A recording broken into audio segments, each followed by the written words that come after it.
오늘 우리에게 주시는 하나님의 말씀은 에베소서 5장 15절부터 21절까지의 말씀입니다. 그런즉 너희가 어떻게 행할지를 자세히 주의하여 지혜 없는 자같이 하지 말고 오직 지혜 있는 자같이 하여 세월을 아끼라. 때가 악하니라.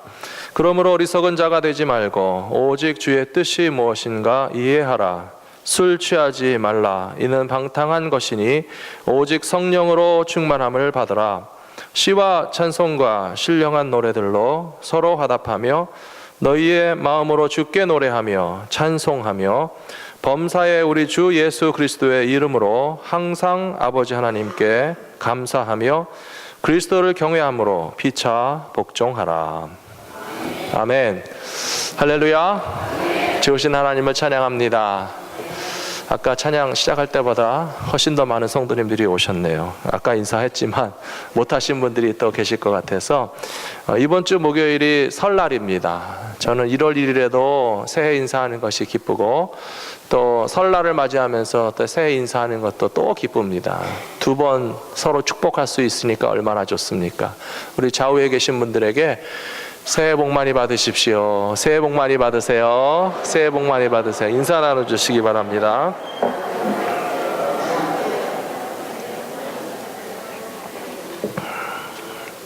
오늘은 특별히 며칠 동안 고아 만든 사골국물로 만든 맛있는 떡국이 준비되어 있습니다.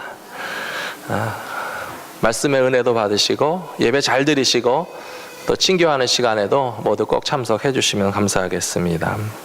2월 한 달 동안에 우리는 신앙생활의 가장 기본이 되는 예배에 관한 말씀을 나누고 있습니다. 첫 번째 주일에는 기도에 대한 말씀 나누었습니다. 지난 주일에는 하나님의 말씀, 성경에 대한 말씀 나누었고 오늘은 찬양의 주제로 말씀을 나누려고 합니다. 기도에 대해서 부탁드렸던 거 기억나시죠? 쉬지 말고 기도해야 된다고 말씀드렸습니다. 우리는 그 말씀을 처음 읽을 때에 어떻게 해야 쉬지 않고 기도할 수 있을까?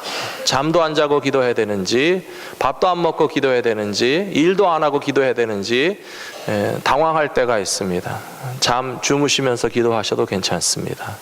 하지만 우리의 삶이 하나님과 늘 연결된 삶을 살아가시는 것이 기도고 하나님의 음성 듣기를 원하고 나의 모든 사정과 형편을 하나라도 남김없이 하나님 앞에 다 아뢰일 수 있는 것이 기도입니다. 쉬지 않고 기도할 수 있습니다. 염려하지 마시고 오히려 기도하지 않는 것이 죄이고 시험에 들지 않도록 깨어서 기도해야 되는 것이 우리의 신앙생활이다 하는 것을 우리가 기억했으면 좋겠습니다. 지난주일에도 말씀에 대하여 같이 나누면서 아모스 선지자의 이야기를 같이 해드렸습니다. 어느 시대이든지 간에 물론 배고프고 가난한 사람들이 있지만 우리는 양식이 없어서 줄인 것이 아니고 마실 물이 없어서 목마른 것이 아니고 하나님의 말씀을 받아 먹지 못하는 기갈, 기근, 배고픔이 있다는 것을 깨달아야 됩니다. 오늘 이 시간에도 하나님의 말씀을 맛있게 드시는 저와 여러분이 되셨으면 좋겠습니다. 하나님의 말씀을 준비하면서 저도 얼마나 은혜를 받는지 모릅니다. 특히 금요 예배 시간에 제가 은혜를 많이 받습니다. 금요일에 못 나와 보신 분들 많이 계시죠? 여러분 초대합니다. 금요일 저녁에 오셔서 여호수아 말씀을 한 장 한 장 보고 있는데요. 저는 그 말씀을 읽을 때마다 그렇구나.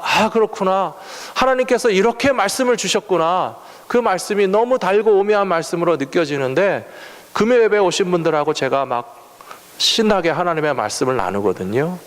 근데 못 오시는 분들을 생각하면 아쉽습니다. 우리끼리만 맛있는 하나님의 말씀을 먹는 것 같아가지고 금요일날 더 많은 분들이 오시면 우리 금요일에 말씀을 나누고 새벽 제단에도 하나님의 말씀이 있고 오늘 주일에 오셔서도 하나님의 말씀을 꼭 내게 주시는 말씀으로 다 받으실 수 있는 우리 성도님들이 되시기를 부탁드립니다. 오늘 세 번째로 찬양에 대해서 말씀을 나누려고 합니다. 예배 가운데 찬양의 요소가 빠질 수가 없습니다. 오늘도 예배에 와보시니까 경배와 찬양이 이렇게 하나님 앞에 올려드려졌습니다. 다 같이 찬양을 부르고 또 이렇게 찬양대도 매주 열심히 찬양 준비하십니다. 아마 어디 나라 예배를 가보셔도 예배 가운데 찬송과 찬양이 항상 앞부분에 또 많이 들어있는 것을 보실 겁니다. 장르가 달라도 내가 모르는 찬양이 있다 할지라도 찬양을 드리는 것이 예배에서 중요한 요소가 되는 것은 하나님께서 기쁘시게 받으시는 부분이 바로 찬양의 부분이기 때문에 그렇습니다. 말씀과 기도와 찬양을 그 방향성으로 한번 생각해 보십시오. 기도는 쌍방향입니다. 우리들의 기도가 하나님 앞에 올라가고 하나님은 우리의 기도를 응답해 주십니다. 그래서 기도는 항상 대화다라고 하는 것을 생각하셔야 됩니다. 내 말만 하지 마시고 기도하면서 하나님의 음성을 들으셔야 됩니다. 방향이 올라가고 내려가는 게 다 있는 것이 기도입니다. 말씀은 위에서 내려옵니다. 하나님께서 우리에게 말씀을 주십니다. 우리는 하나님의 말씀을 받을 뿐이지 우리가 성경 말씀을 만들 수도 없고 하나님이 우리에게 주시는 말씀을 그저 받는 것이 말씀입니다. 방향이 위에서 아래로 옵니다. 찬양은 아래에서 위로 올라가는 것입니다. 하나님께만 올려드리는 것이고 하나님께서 우리 예배를 받으시는 가운데 감사의 찬양, 기쁨의 찬양, 또 하나님의 능력과 행하신 일들을 높여드리는 그 찬양을 하나님은 기쁘게 받으신다라고 믿습니다. 이렇게 찬양을 하나님 앞에 올려드리는 것인데 올려드리는 찬양 가운데서 우리가 또 받는 것이 있습니다. 그것이 첫 번째로 보시면 찬양을 부를 때에 우리 삶 가운데 평화가 임한다는 것입니다. 데살로니가후서 3장 16절 말씀해 보시면 평강의 주께서 친히 때마다 일마다 너희에게 평강을 주시고 주께서 너희 모든 사람과 함께 하시기를 원하노라. 사도 바울이 데살로니가 교회 성도들에게 편지하면서 편지 마무리에 축복의 선언으로 한 것인데 하나님은 일마다 때마다 우리에게 평강을 주시는 하나님이시지만 특별히 찬양할 때 우리 마음 가운데 평안을 주신다라고 저는 믿습니다. 1부 예배 때 불렀는데 2부 예배 때 못 불러서 잠깐 제가 한번 불러보려 합니다. 내 영혼의 극히 깊은 데서 맑은 가락이 흘려나네. 하늘 곡조가 언제나 울려나와 내 영혼을 고이 싸네.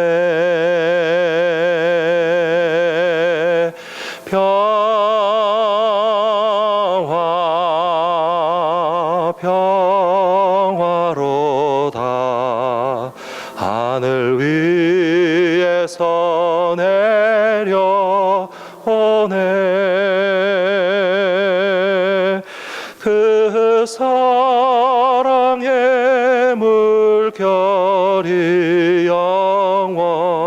영원토록 내 영혼을 덮으소서.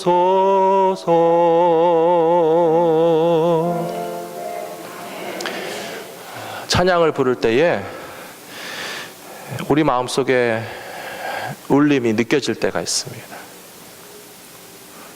내 영혼의 그 귀 깊은 데서 맑은 가락이 울려나네. 하늘 곡조가 언제나 울려나와 내 영혼을 고이 싸네. 평화로다. 하늘 위에서 내려오네. 하나님께서 찬양하는 믿음의 사람들에게는 진정한 평화를 누릴 수 있도록 허락해 주신다라고 저는 믿습니다. 시편 23편을 보시면 다윗이 찬송하기를 여호와는 나의 목자가 되시니 내게 부족함이 없으리로다. 그가 나를 푸른 풀밭에 놓이시고 맑은 시냇 물가로 인도하신다라고 찬송하고 있습니다. 우리는 거기까지만 딱 보면 참 목가적이고 아름답고 때로는 컴퓨터 화면에 나오는 파란 하늘과 푸른 잔디밭 위에서 참 시절이 좋구나, 그렇게 노래하는 찬송으로만 느껴질 때가 있습니다. 물론 다윗이 그런 상황에서 찬양했을 것입니다. 여호와는 나의 목자가 되시니 나를 푸른 풀밭에 놓이시고 쉴 만한 물가로 인도하신다 라고 하는 편안함 가운데서도 시편 23편을 불렀겠지만 4절과 5절을 보시면 또 반전이 있습니다. 시편 23편 4절에 보시면 내가 사망의 음침한 골짜기로 다닐지라도 주께서 나와 함께 하심이라 주의 지팡이와 막대기가 나를 안위하시나이다 라고 찬송하고 있습니다. 그러므로 다윗이 이 찬송을 편안할 때만 불렀겠습니까? 그렇지 않더라고 하는 사실을 우리가 깨달아야 됩니다. 사망의 음침한 골짜기를 다닐 때에도 다윗이 하나님 앞에 찬송하면서 떨리는 마음으로 찬송했을지 모릅니다. 여호와께서 나의 목자가 되시는데 나는 왜 지금 사망의 음침한 골짜기로 가고 있을까? 그래도 두려워하지 않고 찬송했습니다. 그러자 거기 이어서 나오는 고백이 뭐냐 하면 주께서 나와 함께 하심이라. 사랑하는 성도 여러분, 사망의 음침한 골짜기와 같은 인생길을 갈 때에 여전히 찬송하시기 바랍니다. 주님이 나와 함께 하시는 것을 그 자리에서 체험하시게 될 것이라고 믿습니다. 주께서 원수의 목전에서 내게 상을 베푸시고, 원수가 한 분도 없으시면 제일 좋겠죠. 원수가 한 분도 없는 분들이 혹시 계십니까? 노벨 평화상을 드리고 싶습니다. 우리 인생에 싫든 좋든 원수들이 생겨납니다. 심지어 부부끼리도 평생 왼수다 하는 소리 하면서 사는데, 우리 인생에는 원치 않는 원수들이 생겨날 때가 많이 있고, 내 원수만 탓하지 마세요. 나도 왼수 노릇할 때가 많이 있습니다. 그와 같은 불화와 갈등과 충돌의 상황 가운데서 시편 23편 5절에 보시니까 주께서 원수의 목전에서 내게 상을 베풀어 주시고 머리에 기름을 부으셨으니 내 잔이 넘치나이다 라고 고백하고 있습니다. 다윗의 생애가 결코 평화롭기만 하지 않았다라고 하는 것을 분명히 말해줍니다. 평화롭지 않은데도 찬송하면, 평화롭지 않은데도 불구하고 여호와가 나의 목자가 되신다라고 찬양을 통해서 고백하면 우리에게 상을 베풀어 주시고 머리에 기름을 부어 주시는 평안의 은혜를 누리게 될 것이라고 믿습니다. 바울과 실라가 빌립보에서 전도하다가 감옥에 들어간 적이 있습니다. 전도팀이 선교하기 위해서 빌립보라고 하는 도시에 갔는데, 열심히 예수의 복음을 전하면 좋은 일만 있었으면 참 좋겠죠. 그런데 방해하는 일이 생겨났습니다. 핍박하는 일이 생겨났습니다. 귀신 들려서 점치는 여종이 하나 있었는데, 귀신이 하는 일은 전도 못하게 회방하는 것이고 하나님 나라 선교를 못하게 막으려고 자꾸 그 여자 종 안에 들어가 있는 귀신이 방해를 하고 시끄럽게 했습니다. 그래서 그 귀신이 하도 괘씸하고 또 그 여종의 인생 가운데 귀신이 들어가서 억압하고 자유를 뺏는 것을 보고 불쌍히 여겨서 바울과 실라가 예수의 이름으로 그 귀신을 쫓아냈습니다. 좋은 일 한 거 아닙니까?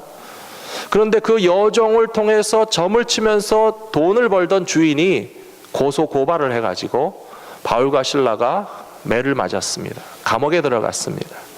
복음 전하는데도 매를 맞았고 좋은 일을 했는데도 감옥에 들어갔습니다. 우리들 같으면 좀 하나님 앞에 섭섭한 마음이 생겨날 수도 있습니다. 하나님, 왜 이러십니까? 우리 전도하러 왔는데 왜 감옥에 넣으십니까? 여종을 자유케 했는데 왜 매를 맞도록 하나님께서 내버려 두십니까? 하나님한테 좀 화가 날 수도 있는 상황이었습니다. 근데 성경에 보시면 사도행전 16장에서 바울과 실라가 기도하고 하나님을 찬송하며 죄수들이 듣더라 라고 되어 있습니다. 사랑하는 성도 여러분, 하나님 앞에 원망하고 불평할 만한 상황이 되었는데도 불구하고 찬송할 때에 놀라운 역사가 내 삶 가운데도 일어나게 될 것을 믿으시기 바랍니다. 저도 때로는 하나님한테 좀 화내고 싶은 때가 없는 것은 아닙니다. 짜증도 나고 원망도 하고 싶은 상황이 한 번도 없는 사람은 아무도 없을 것입니다. 근데 하나님 앞에 화낸다고 좋은 일이 생겨나나요? 하나님한테 원망하고 불평하고 이럴 수가 있습니까? 라고 한다고 해서 우리에게 조금이라도 더 평화가 찾아오는 법은 절대로 없습니다. 바울과 실라는 감옥 안에서 찬송했습니다. 찬송했는데 누가 들었다고 그랬습니까? 죄수들이 듣더라 그랬습니다. 그리고 이어서 사도행전 16장 26절에 보시면 바울과 실라가 기도하고 찬송할 때 죄수들이 듣고 있는 그 캄캄한 밤중에 큰 큰 지진이 나서 옥토가 움직이고 문이 다 열리며 모든 사람의 메인 것이 벗어졌더라, 그렇게 기록하고 있습니다. 저는 이 말씀을 읽으면 참 찬양의 능력이 있다는 것을 느끼게 됩니다. 외형적으로는 지진이 나서 옥토가 흔들리고 옥문이 열리고 손과 발에 묶인 것이 풀렸지만, 그거보다 먼저 일어난 사건은 무엇인가 하면 찬양할 때에 사람들의 마음 문이 열려졌을 것이라고 생각합니다. 죄인들의 마음이 먼저 열려지고 그 죄인들의 묶인 것들을 자유케 하시는 복음의 능력으로 말미암아서 이미 영적으로 저들의 삶 가운데 자유함의 역사가 일어나서 감옥 문이 열렸는데 어떻게 됐는지 아십니까? 아무도 안 도망갔습니다. 아무도 안 도망갔습니다. 죄수들이 도망가기보다는 찬송하고 기도하는 바울과 실라의 그 영적인 감화와 감동 가운데서 정말 어떻게 된 상황인가 정신을 못 차리고 있었는데, 그 이후에 이어지는 말씀을 보시면 간수의 집안을 비롯해서 구원의 역사가 일어나는 것을 볼 수가 있습니다. 사랑하는 성도 여러분, 우리 삶 가운데서 찬송과 기도로 하나님 앞에 온전한 예배를 드리면 닫혀져 있는 문이 열리고 우리 손과 발에 묶여있는 것이 풀려지는 역사가 일어나게 될 줄로 믿습니다. 놀라운 것은 찬송은 예배당 안에서만 부르는 것이 아니라는 것입니다. 다윗이 들판에서 하나님 앞에 찬양했고, 다윗이 사울왕에게 쫓길 때도 찬송 불렀고, 사망의 음침한 골짜기를 다닐지라도 주께서 나와 함께 하신다고 찬송을 불렀습니다. 찬송을 부르는 곳이 예배당이 되는 줄로 믿습니다. 바울과 실라가 감옥에서 원망하고 불평하고 하나님한테 화를 내고 있었다면 거기는 차갑고 어두운 감옥에 불과했을 것입니다. 그런데 감옥 안에서 찬송하고 기도했더니 그 자리가 예배하는 자리요, 그 자리가 예배당이 된 줄로 믿습니다. 사랑하는 성도 여러분, 여러분들의 가정을 예배당으로 만들고 싶지 않으십니까? 여러분들의 가정을 예배당으로 만들기 원하시면 빨래 하시면서 찬송 부르셔야 됩니다. 설거지 하시면서 찬송 부르셔야 됩니다. 아이를 끌어안고 찬송을 부르시고, 여러분들이 직장에 나가시면서도 찬송 부르시고, 일하시면서도 찬송하시고, 퇴근하면서도 찬송 부르면서 퇴근하면 우리의 직장이 예배당이 될 줄로 믿습니다. 사망의 음침한 골짜기를 다니면서도 주님이 나와 함께 하신다고 고백하면 하나님께서 예배당 안에서만 찬양을 받으시고 예배 받으시는 것이 아니라 우리의 삶의 일터와 현장 모든 곳에서 예배 드릴 수 있게 하시니 얼마나 놀라운 일입니까? 찬양하고 예배하는 자들에게 하늘의 평화가 임하시게 될 것이라고 믿습니다. 두 번째로, 우리는 찬양을 부를 때에 빼앗기고 사라졌던 참된 기쁨이 회복되는 것을 느낄 수가 있습니다. 어제 김조셉 전도사님 결혼 예식이 있었습니다. 우리 많은 성도님들이 참석해 주셔서 저는 참 기쁘고 자랑스러웠습니다. 우리 교회 성도님들이 참 사랑이 많으시고 기쁜 일에 참석하시든지 못하든지 또 축하해 주신 분들이 많이 계셔서 아주 뿌듯하고 든든했습니다. 어제 결혼 예식에서 부른 노래가 하나 있었습니다. 보신 분들은 아시죠? 신랑이 신부를 위해서 피로연에서 노래를 부르시는데 저는 처음 듣는 노래였습니다. 무슨 노래인지도 잘 모르겠는데 제가 생각나는 가사는 너에게로 달려가고 싶어, 너에게로 달려가고 싶어, 뭐 그런 가사가 있는 노래를 막 신랑이 신부를 향해서 마이크를 잡고 소리를 지르면서 부르시더라고요. 제가 그 모습을 보면서 참 좋은 때다 하는 생각이 들었습니다. 신랑이 신부에게 사랑의 노래를 막 열정적으로 부르고 신부는 또 그 신랑의 노래를 듣고 앉았으니까 얼마나 좋았겠습니까? 참 좋아 보여서 평생 좀 그렇게 열정적인 사랑으로 사시기를 바라는 마음으로 제가 축복했습니다. 신랑과 신부가 사랑을 해도 서로 너에게 달려가고 싶어 노래를 부르는데, 사랑하는 성도 여러분, 주님이 우리 안에 찾아오셨습니다.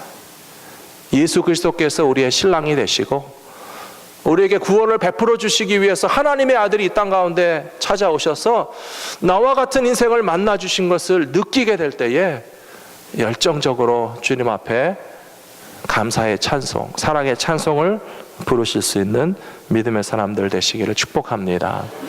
누가복음 1장에 보시면 예수님의 어머니 마리아가 부르는 노래가 있습니다. 그 시대에는 여자들이 결혼하는 나이가 굉장히 젊었습니다. 10대 초반이 되면 벌써 결혼 준비를 하고 13세에서 16세 사이에 결혼을 하던 시대였습니다. 처녀의 몸으로 천사 가브리엘이 수태고지를 했는데 하나님의 아들이 내 몸에 들어오셨고 어머니가 되어서 출산하게 될 것이다 라고 하는 상상조차 할 수 없는 충격적이고 놀라운 메시지를 천사에게 들었습니다. 어머니들은 몸으로 느껴지실 거예요. 내 몸 안에 생명이 잉태되었다 하면. 근데 그 생명이 보통 생명도 아니고 나는 남자를 경험해 본 적도 없는데 하나님께서 내 몸에 생명을 넣어주셨다라고 하니까 얼마나 황송하고 감개무량했겠습니까? 그래서 누가복음 1장 46절 보시면 마리아가 이르되 내 영혼이 주를 찬양하며 내 마음이 하나님 내 구주를 기뻐하였음은 그의 여종의 비천함을 돌보셨음이라 하고 찬송하고 있습니다. 사랑하는 성도 여러분, 우리는 사실은 다 비천한 인생들입니다. 우리 중에 좀 더 고귀하신 분들이 계셔도 용서하고 들으십시오. 비행기를 타고 날아가다 보면 1층 건물도 비천하고요, 100층 건물도 비천합니다. 별거 아니에요. 인생은 도토리 키재기입니다. 좀 더 잘나신 분들도 있고 조금 못나시는 분들도 다 하나님 보시기에 비천한 인생인데 나와 같이 비천한 인생에 하나님의 아들이 찾아오셨습니다. 내 영혼 주를 찬양하고 내 주 하나님 여호와를 기뻐함은 비천한 인생을 돌보아 주셨기 때문에 하나님 앞에서 예수 그리스도를 구원의 주님으로 모셔드린 기쁨을 가지고 감사 찬송하시는 믿음의 사람들이 되시기를 축복합니다. 이사야 43장 21절 말씀해 보시면 이 말씀은 주소를 외우기가 참 쉽습니다. 4, 3, 2, 1. 이사야 43장 21절에 보시면 내 백성은 나를 위하여 지었나니 나를 찬송하게 하려 함이라 하나님이 말씀하셨습니다. 모든 피조물들을 창조하신 하나님의 창조 목적이 어디 있는지 아십니까? 하나님은 피조물들을 통해서 찬양을 받으시기를 기뻐하시는 하나님이십니다. 들에 핀 백합화가 하나님을 찬송하고 있습니다. 이 앞에 있는 꽃들도 하나님을 찬송하고 있는 것입니다. 공중에 나는 새들이 하나님을 찬송하고 있습니다. 마음이 슬픈 사람은요, 새가 소리를 내는 걸 보면서 새가 운다라고 그럽니다. 마음이 즐거운 사람들은 새가 소리를 내는 걸 들으면서 새가 노래한다 그러죠. 예수를 믿는 사람들은 새들이 소리를 내는 거 보면서 뭐라고 한다라고 하셔야 되는지 아세요? 새들이 찬양한다. 앞으로는 새가 운다라고 하지 마시고요, 새가 노래한다라고 하는 것도 아직 잘 모르시는 거고요, 새들이 찬송하는 겁니다. 하나님께서 창조하신 모든 피조물들이 하나님을 찬송하고 있는데 짐승보다도 더 낮게 하나님의 형상을 따라서 창조된 인간들이 하나님을 찬양하지 못하면 우리를 창조하신 하나님의 목적을 달성하지 못하는 것입니다. 사랑하는 성도 여러분, 음악적으로 노래를 잘하느냐 못하느냐 하는 것은 둘째 문제입니다. 내 인생이 하나님 앞에 찬송되기를 사모하시는 저 여러분 되시기를 부탁드립니다. 세 번째로 찬양을 부를 때에 공동체의 영적인 부흥의 역사가 찾아오게 되어 있습니다. 오늘 에베소서 5장 말씀을 읽으셨습니다. 에베소서 5장 말씀에 보시면 시기를 알지니 때가 악하니라 하면서 술 취하지 말라 이는 방탕한 것이니 오직 성령의 충만함을 받으라 말씀하고 있습니다. 술 취해 보신 분들은 알겠지만 술 취하시면 우는 분들도 있고 노래하시는 분들도 있습니다. 술 드시면서 노래하시는 분들 많이 계시죠? 노래방에도 가시고. 근데 건전한 노래를 부르시는 거는 괜찮지만 세상 노래는 참 슬픈 노래가 많은 것 같습니다. 좀 비관적이고 자조적이고 근데 하나님을 찬양하는 노래는 전혀 다릅니다. 대조하고 있습니다. 술 취하지 말라 이런 방탕한 것이니 오직 성령의 충만함을 받으라. 성령 충만해서 부르는 노래가 찬양이고 예배입니다. 그리고 그것이 예배하는 공동체 가운데 반드시 있어야 되는 것이 5장 19절 말씀에서 시와 찬송과 신령한 노래로 서로 화답하며 노래가 주고 받고 함께 부르는 노래가 있다는 뜻입니다. 너희의 마음으로 주께 노래하며 찬송하는 것이 마지막 시대에 성령 충만한 사람들이 지혜를 통해서 깨달아야 할 예배의 삶이라고 우리에게 가르쳐 주시고 있습니다. 개인의 삶에도 찬송의 고백이 있어야 되지만 공동체도 함께 부르는 노래의 기쁨이 있어야 됩니다. 우리 민족에게도 시대마다 함께 부르는 노래가 있었습니다. 6.25 전쟁이 끝나고 다 같이 부르시던 노래가 뭐였으니까 뭐였죠?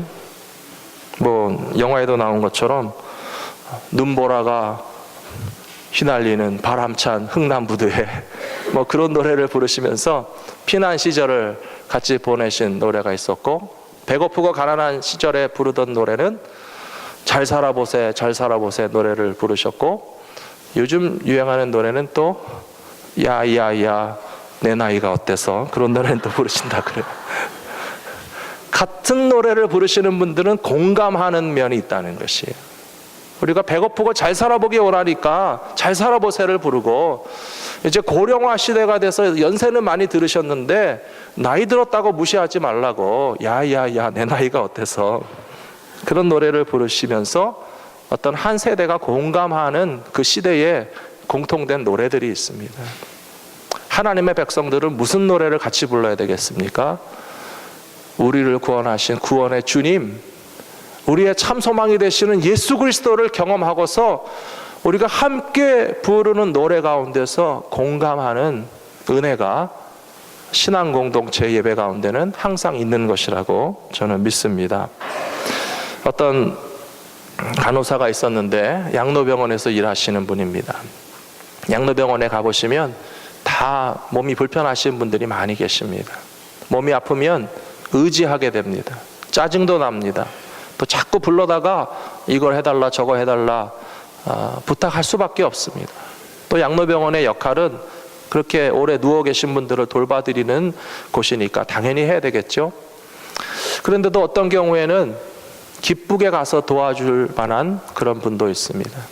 이 간호사가 초년병으로 처음 그 병원에 가서 낯선 많은 환자들을 돌보는 가운데 다 아프다고 하시고 다 도와달라고 하시고 어떤 때 짜증내시는 분들도 있는데, 어떤 할머니 한 분은 항상 마음이 편안해 보였고 와서 도와달라고 안 하는데도 그분에게는 더 가서 보살펴 드리고 싶은 어떤 할머니가 계셨어요. 조용한 분이셨습니다. 대화를 나누다 보니까 크리스찬인 것 같았습니다. 그 할머니가 늘 종일토록 중얼중얼 뭔가 소리를 내면서 찬양하시는 것 같은데, 간호사가 할머니 무슨 노래를 그렇게 부르세요? 라고 물었더니 그 할머니 하시는 말씀이 예수는 나의 힘이요. 예수는 나의 힘이요. 중요한 사실을 깨달았습니다. 똑같이 아픈 분들인데 왜 이분은 표정이 밝을까? 똑같이 힘든 분들인데 왜 이 사람에게는 평안이 있을까? 다른 환자들은 물론 환자니까 의료진에게 도움을 부탁하지만 이분도 똑같이 몸이 불편하고 아프실 텐데 오히려 그분의 존재가 나에게 힘을 주는 이유는 무엇일까? 그분의 입술에는, 그분의 마음에는 예수는 나의 힘이요 찬송이 들어있는 사람의 인생은 환자인데 간호사를 도와주는 겁니다. 병원에 입원해 있는데 의료진들에게 영적인 감화를 줄 수 있는 것이고, 나의 육신은 연약하고 쇠약해져도 예수는 나의 힘이요 고백할 수 있는 믿음을 가진 사람들은 다른 사람들을 오히려 세워줄 수 있는 섬김의 능력을 가진 믿음의 삶을 살게 될 것이라고 믿습니다. 사랑하는 성도 여러분, 나의 찬양이 있으십니까? 제가 신방을 하면 성도님들에게 묻습니다. 무슨 찬송 좋아하십니까?